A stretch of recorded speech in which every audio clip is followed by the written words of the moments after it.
Hello friends, welcome to our channel. ఈరోజు మనము ఈ ఏడాది అక్షయ తృతీయ ఇప్పుడు వచ్చింది. ఆ శుభ గడియలు ఏమిటో తెలుసుకుందాం. అక్షయ తృతీయ ఒక ప్రత్యేకమైన పవిత్రమైన రోజు. ఈ పండుగ ప్రతి సంవత్సరం వైశాఖ మాసంలో వస్తుంది. ఈ రోజున బంగారం కొనడం శుభప్రదమని చెప్తారు. ఈ ఏడాది అక్షయ తృతీయ ఎప్పుడు, ఆ రోజు శుభ గడియలు ఏ సమయంలో ఉన్నాయో మనం తెలుసుకుందాం.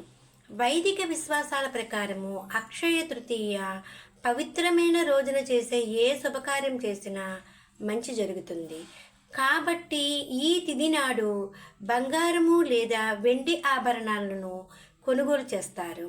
అక్షయ తృతీయని హిందీ భాషలో అఖాతీజ్ అని పిలుస్తారు.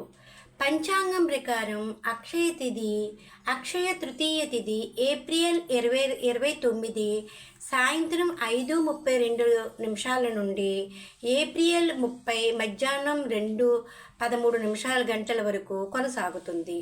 అయితే ఉదయ తిథికి ప్రాధాన్యత ఇవ్వడంతో ఏప్రిల్ 30న అక్షయ తృతీయ పండుగను జరుపుకోనున్నారు. ఈ రోజున ప్రజల వివాహము, హౌస్ కీపింగ్, వాహనాలు లేదా ఆస్తి కొనుగోలు, వ్యాపారాన్ని ప్రారంభించడం వంటి కార్యక్రమాలను శుభప్రదంగా భావిస్తారు. మత విశ్వాసాల ప్రకారం సత్యయుగం, త్రేతాయుగం, ద్వాపరాయుగం అక్షయ తృతీయ రోజున ప్రారంభమవుతాయి. ఈ రోజున విష్ణువు పరశురాముని రూపంలో అవతరించాడని, గంగామాత కూడా ఈ రోజునే భూలోకానికి దిగిందని చెప్తారు. అంతేకాదు, చార్ధామ్ యాత్ర కూడా అక్షయ తృతీయ నుండి ప్రారంభమవుతుంది. ఈ రోజున బంగారం, వెండి కొనుగోలు చేసే సాంప్రదాయం చాలా ఏళ్లుగా కొనసాగుతుంది. ఈ రోజున కొనుగోలు చేసిన వస్తువులు ఇంటికి సంతోషం, శ్రేయస్సును తెస్తాయని, సంపదను పెంచుతాయని నమ్ముతారు. ఈ రోజున మార్కెట్లు ముఖ్యంగా రద్దీగా ఉంటాయి. అక్షయ తృతీయ నాడు చేసే పనుల ఫలితాలు శాశ్వతమని జ్యోతిష్కులు చెబుతున్నారు. అటువంటి పరిస్థితుల్లో ఏదైనా శుభకార్యాన్ని చాలా కాలంగా వాయిదా వేసిన వారు ఈ రోజున సద్వినియోగం చేసుకోవచ్చు. ధార్మిక కోణంలో కూడా ఈ తిథిని ఎంతో పుణ్యప్రదంగా భావిస్తారు.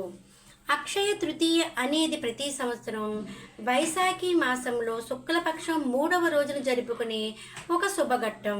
మీరు ఏప్రిల్ 30న ఏదైనా కొత్త పనిని ప్రారంభించాలని ఆలోచిస్తుంటే ఈ రోజు ముఖ్యంగా చాలా అనుకూలంగా ఉంటుంది. ఇదండి అక్షయ తృతీయ గురించి కొన్ని విషయాలు. Please like, share and subscribe.